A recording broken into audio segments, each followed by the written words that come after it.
السلام عليكم، كي دايرين؟ لاباس عليكم؟ كنتمنى هذا الفيديو ان شاء الله يلقاكم بصحه جيده في احوال طيبه ان شاء الله يا ربي. كنبغي نقول لكم عواشركم مبروكه، الله يدخل عليكم بالصحه والسلامه والرزق والتيسير وباش ما كتمناو ان شاء الله يا ربي. اليوم في هذا الفيديو ديال اليوم غادي نشارك معكم الطريقه ديال السلو اللي سبق لي العام اللي داز وشاركتها معكم في هذا الفيديو. لهذا العام غنعاود نشاركها معكم لحقاش كاين بعض التغييرات في المكونات وكذلك في الطريقه، لكن كيبقى تقريبا نفس البنه نفس المذاق، فقط في الطريقه اللي كتختلف وصافي. الا بغيتو تشوفوا الفيديو ديال العام اللي داز تقدروا تشوفوه، راه كاين، انا غنحط لكم رابط ديالو تحت هذا الفيديو. وكذلك بغيتو تشوفوا هذا الفيديو هذا راه تقريبا بنفس الطريقه، كيجي زوين ومعلق وبنين، واهم حاجه هو انه صحي بزاف. اول حاجه هنايا عندي 2 كيلو ديال اللوز، خديت تقريبا كيلو ونص اللي خليته بالقشره ديالو وغادي نحمره في الفران، غادي نخليه على نار مهيله تيتحمر على خاطره. عندي كذلك هنايا 2 كيلو ديال الجنجلان اللي مغسول ومنقي طبعا، غادي وناشف وغادي ندخلو الفران يتحمر. عندي هنايا تقريبا واحد 2 كيلو ديال الطحين. بالنسبه للطحين انا استعملت هنايا الطحين ديال الشعير، كيجي زوين بزاف، كيعطي واحد المذاق رائع وصحي.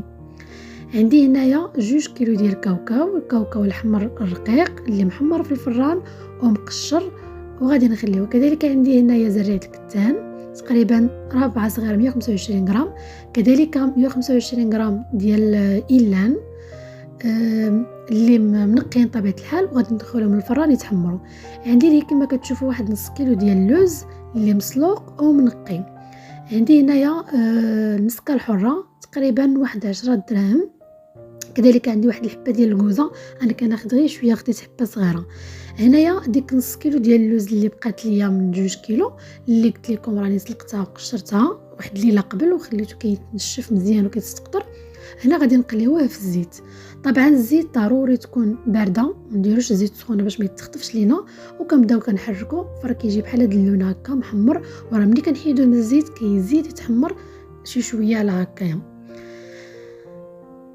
هنايا بعد ما تحمروا ليا المكونات ديك الا من بعد ما تحمرات غادي نطحنها، ضروري نطحنوها مزيان مزيان، يعني تطحن بطريقه مزيانه. ممكن تطحنوها بالدار او لا عند العطار على حسب نتوما اللي بغيتو، على حسب واش عندكم الوقت ولا ما عندكمش. هنايا ملي غادي نطحنوا هاد إيلان ضروري كندوزوها في الغربال الرقيق باش ما كنبقاوش لينا ديك الطروفه ديالها اللي كيجيونا في المذاق كيجيو قاصحين بزاف. يعني ضروري المكونات اللي تيغيبقاو لنا الطروفه ديالهم اللي قاصحين ضروري نتغربلو، بحال مثلا إيلان، عندك هذا النافع، حبه حلاوه. هاد المكونات تقريبا كاملين كنطحنوهم مزيان، كنلينوهم وكنغربلوهم. كذلك زريعه الكتان حتى هي كنغربلوها باش ما كيبقاوش ديك القشيرات ديالها كيبانوا لنا اولا كنحسوا بهم في المذاق من غير عفوا. والكوزه حتى هي كنطحنوها، الكوزه كنطحنوها مع شويه ديال السكر، والمسكه الحره حتى هي كنغربلوها. هنايا عندي كاوكاو، فبالنسبه للكاوكاو هذا كاوكاو البيض، خديت 2 كيلو ديال الكاوكاو الاحمر وكيلو ونص ديال الكاوكاو البيض. انا كنستعمل فيه كاوكاو، كاين اللي تيقول لك لا سلو ما كيستعملش فيه كاوكاو، فانا كنستعمله. عندي هنايا كما قلت لكم النافع وحبه حلاوه اللي خلطتهم ودخلتهم الفران حتى هما تحمروا وغادي نطحنوهم، كذلك حتى هما غادي يتغربلوا غادي نضيفوا المكونات.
هنايا بالنسبه لديك اللوز اللي دخلنا للفران وحمرناه، فردو مع البال ما تخليوهش يتحمر بزاف، يعني فوقاش ما كتهرسوا الحبه ديال اللوز ومن الداخل ديك البيض ديالها كتلقاوه شي شويه بدا كيتذهب، فتما بركه ما تخليوهش يتحمر اكثر. اولا باش ما يفقدش القيمه الغذائيه ديالو، ثانيا باش ما يجيناش المذاق ديالو مر، الا تحرق راه كيعطي المذاق مر. ردوا البال مع جميع المكونات، هنا ما خصهمش يتحمروا بزاف لان الا فاتت فيهم تحمار راه كيعطيونا واحد المذاق ما زوينش في السلو ديالنا. وهذا سر من الاسرار باش السلو كيجي زوين، هو ان المكونات كتكون فقط محمره باش كتخرج لنا المذاق، ماشي فايته الطياب، يعني غير شي شويه ديال التحمار. فهنايا انا ديك اللوز عفوا تنطحنو بالقشره ديالو، كندوزو في العشوار، يعني ما كنلينوش بزاف، والنص دوزتو في العشوار يعني غير مهرمش واحد شويه، والنص الاخر كندوزو في الطحانه اللي كتلين ليا شي شويه، كتجي ديك الشيء مليه مطحون بحال اللي غبره. نفس الشيء بالنسبه للكاوكاو حتى هو، لا بالنسبه لهاد الكاوكاو الحمر اللي غير في الفران ولا اللي مقلي، فراه حتى هما النص تقريبا جميع المكونات النص طحنتو مطحون مزيان في الطحانه اللي كطحن ليا مزيان، سواء كما قلت لكم يا اما غادي تطحنوه عند العطار، او لا الا عندكم شي هاشوار كيطحن مزيان في الدار، والنص الثاني كيكون مهرمش باش هكا كنحسوا بالمذاق ديال التقرميش في السلو.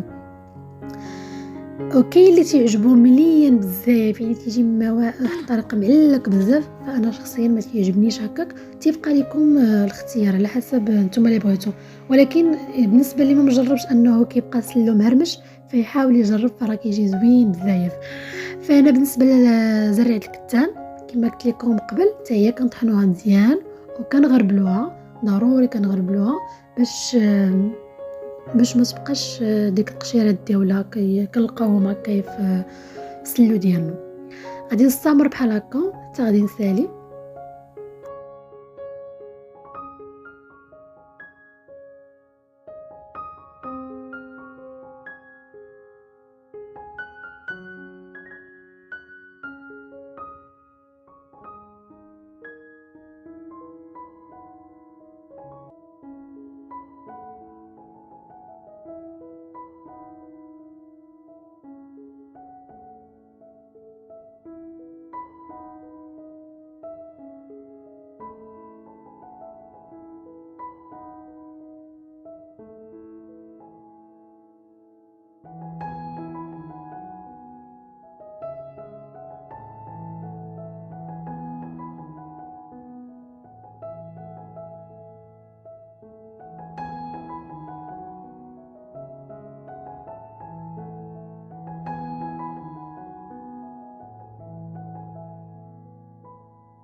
فكما شفتوا كملت الطريقه ديال الطحن، طحنت جميع المكونات اللي عندي، اللوز اللي محمر في الفران واللوز اللي مقلي، هنايا كذلك الجنجلان. فقط بغيت نشير لواحد القضيه اللي ما قلتهاش، هو انه من السر باش كيجينا المذاق زوين في السلو ديالنا وكنحسوا بديك المذاقات وكنحسوا كذلك بالتليكه، هو ان جميع المكونات كنطحنهم هما مازال سخونين. كما لاحظتوا معايا فراه اي مكون كنت كنساليه بالتحمر مباشره كنطحنو، يعني وانا كنطحن بعض المكونات فراه الاخرين كيكونوا عندي كيتحمروا، غير كنساليهم كيكونوا غير شويه يبردوا كيكونوا دافين كنطحنهم. فكانت عندكم الهاشوار ديالكم او الماكينه فاش كطحنوا مزيانه ما كتخافوش عليها، فطحنوهم هما يكونوا مازالين سخونين. خافتوا على الهاشوار تكون ماشي ماركه مزيانه، خليهم فقط غير يدفاو واحد شويه وبداو كطحنوهم. فهنا كذلك كما شفتوا بالنسبه للجنجلان فراه باقي سخون عندي، او كنطحنوا النص نفس الطريقه، النص غادي نطحنوا مليان مزيان والنص غادي نهرمشو واحد شويه، رميتو بحال هكاك خليتو، يعني كما غتلاحظوا ان الهاشوار ما دورتهاش عليه مزيان غير واحد شويه وخليتو يعني بقاو تيبانوا ديك الحبات ديال الجنجلان، كيجي المذاق زوين وكيعطينا واحد المنظر زوين في السلو ديالنا.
هنايا عندنا تقريبا واحد 500 غرام ديال الزبده، تكون من نوعيه جيده، ضروري تكون نوعيه جيده اللي غادي نخليوها كتذوب. راه كتقلال تقريبا كتعطينا واحد 250 غرام ديال الزبده. فبالنسبه للزبده ضروري خصنا نذوبوها مزيان حتى يتحيد منها الماء نهائيا. يعني فاش تكون تتغلي حتى كنحيدو من هذيك الكشكوشه كتعطينا واحد الرغوه من الفوق، كنحيدوها ونعاودو حتى كيولي لونها مذهب، عاد ممكن نستعملوها. فكاين اللي تيقول لك لا راه الزبده كتضيع لينا السلو اولا كدير فيه الغموله دغيا كيضيع، فكونوا اكيدين راه كيكون فيها الماء، داكشي علاش دغيا كتضيع لينا السلو ديالنا. فهنايا غادي نغربل داك الطحين ديالنا، نغربلوه باش الا كانوا فيه شي حبيبات ولا شي حاجه كما كتعرفوا ضروري خصنا نغربلوه، عاد غادي نضيفوه. ففهاد الوقيته هذه اللي انايا كنغربل هاد الطحين، فراه عندي الزيت كيسخن. فالزيت تقريبا هزت معايا 2.5 حتى 3، بصراحه ما تاكدش مزيان لان كنت في الاول ما كنتش كنعبر، تقريبا حتى 3 يطرو ديال الزيت اللي استعملت. فالزيت ضروري خصو يكون سخون، يعني انا كنسخنو تقريبا حتى كيقرب شويه يغلي، عاد كنطفي عليه ونخليه يبرد وكنخلط به. كاين اللي تيقول لك تيخلط بالزيت البارد، فانا ما كيعجبنيش نخلط بالزيت البارد لانه من بعد فاش كيطول المده كيبقى يطلق لينا واحد المذاق ما زوينش، بحال واحد الزفوره ديال الزيت ما كتكونش زوينه. كاين كذلك اللي كيستعمل الزيت البلديه، فحتى انا شخصيا ما كتعجبنيش الزيت البلديه، فما كتعطيش واحد المذاق زوين، ما كتجيش المذاق ديالها زوين. فانا كنستعمل الزيت الروميه، وطبعا تكون نوعيه جيده، من الاحسن تكون نوعيه جيده ديال الزيت باش ما يعطيناش مع المده. كنهضر على المده، الا السلو ديالنا بقى واحد المده طويله ما يضيعش. فانا كما قلت لكم تقريبا يقدر يبقى معكم حتى العام بلا ثلاجه بلا حتى شي حاجه، يعني فقط يكون في واحد الطاسه مغطي، فراه كونوا اكيدين ما غاديش يضيع. من بعد ما غربلنا داك الطحين كندير واحد الكباسه ديال الملحه، ضفت هنايا ديك المسكه الحره مع الكوزه وشويه ديال السكر اللي كنت طحنتهم، النافع وحبه حلاوه، زريعه الكتان، إيلان، القرفه. انا القرفه كنت باقا ما غربلتها، عاد كنغربلها. كما قلت لكم ضروري المكونات اللي كيكونوا فيهم اللي كيخليو لينا شي حبيبات قاصحين ضروري خصهم يتغربلوا، منهم القرفه كما كتشوفوا راه الا دوزتوها وكلتوها غيسحب لكم بحال كتاكلوا الحجر، يعني ضروري خصهم يتغربلوا. هاد المكونات هنايا عندي ديك كاوكاو اللي كان مطحون. المهم المكونات كاملين اللي قبيله طحنت معاكم كنضيفوهم هنايا، كاوكاو، اللوز، الجنجلان.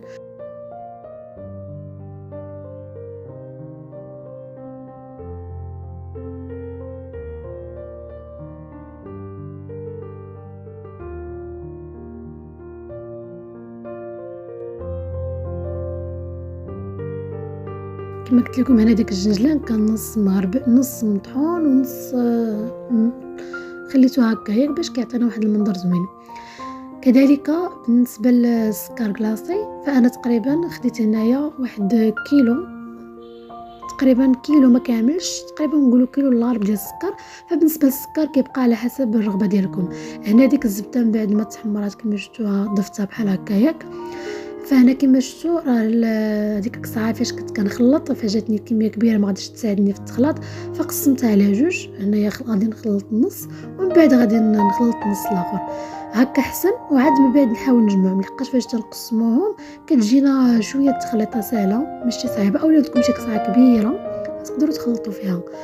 فكما كتشوفوا ديك اللوز اللي باقي لنا حبات، هذاك غادي نخليه وغادي نزينو به. النص غادي شويه غادي نرميه لداخل غيبقاو هكاك حبات، والنص الاخر غادي نخليوه للتزيين. غادي نحاولوا نعجنوها مزيان ونخلطوها مزيان. هنايا اللي عنده شي كتاف يجبدهم، اللي عنده شي يدين في التخلاط يجبدهم، كتبغي شويه الجهد. ففهاد المرحله كاين اللي تيخلطها في العجانه، فممكن تخلطوها في العجانه حتى هي كتخلط مزيان. غير هي خصكم تقسموها على بزاف، خصوصا الا كتولي لكم كميه كبيره بحال اللي دايره انا، غادي خصكم تقسموها. ولكن ماشي مشكل، يعني الانسان راه كتعاون صراحه، لا كتخلط مزيان حتى هي. اللي عنده العجانه يخلط في العجانه راه كتجي زوينه. فانا صافي قلت غادي نخلط بيدي ونهني راسي. كما شفتوا كما قلت لكم راني قسمتها على جوج، غادي نخلط التخليطه الاولى ومن بعد غادي نخلط التخليطه الثانيه وعاد غادي نجمعهم. فضروري هنايا خصنا نقلبوها ونشقلبوها ونحكوها مزيان، ندلكوها مزيان مزيان مزيان مزيان مزيان باش تخلط مع بعضياتها، يعني المكونات كاملين نحسوا انهم تجانسوا 100%. انا بديت كنضيف الزيت تدريجيا حتى غادي نشوف الكميه اللي غادي تكفيني. فبالنسبه لهاد المكونات هادو اللي استعملنا، فتقريبا انايا احتاجت معايا واحد 3 لتر ديال الزيت اللي كفاتني هنايا. فهمتوما كتبقى على حسب كي كتبغيوها، كاين اللي تيبغيها كتبقى شويه حرشه، وكاين اللي تيبغيها تكون شويه مزيته. فانا صراحه الله ما كنفضلهاش تكون مزيته، لان انا من بعد ما غادي ندلكها مزيان مزيان، والمكونات كما قلت لكم تقريبا كاملين سخونين، وغادي ندلكها والزيت سخون وعطاو هاد التليك ديال بصح. غادي ندقها هكا مزيان وغادي نغطيها وغادي نخليها حتى لغد الصباح، وغادي نعاود ندلكها مره اخرى. فراه كنلقى الزيت ديالها طلق، كنلقى الزيت ديالها يعني راه تطلق صافي. ومن بعد كنقصوها يا اما في طاسات كندخلهم للفريغو، اولا كنديرها في السطيل وكنسدو عليه مزيان وكنقدموا على هاد الشكل. كتجينا بحال هاد الشكل هكا وكتجي بنينه بزاف. كنتمنى يعجبكم الفيديو، وشكرا لكم على حسن المتابعه، وبالصحه والراحه. الفيديو القادم ان شاء الله مع عده وصفات ان شاء الله. شكرا لكم.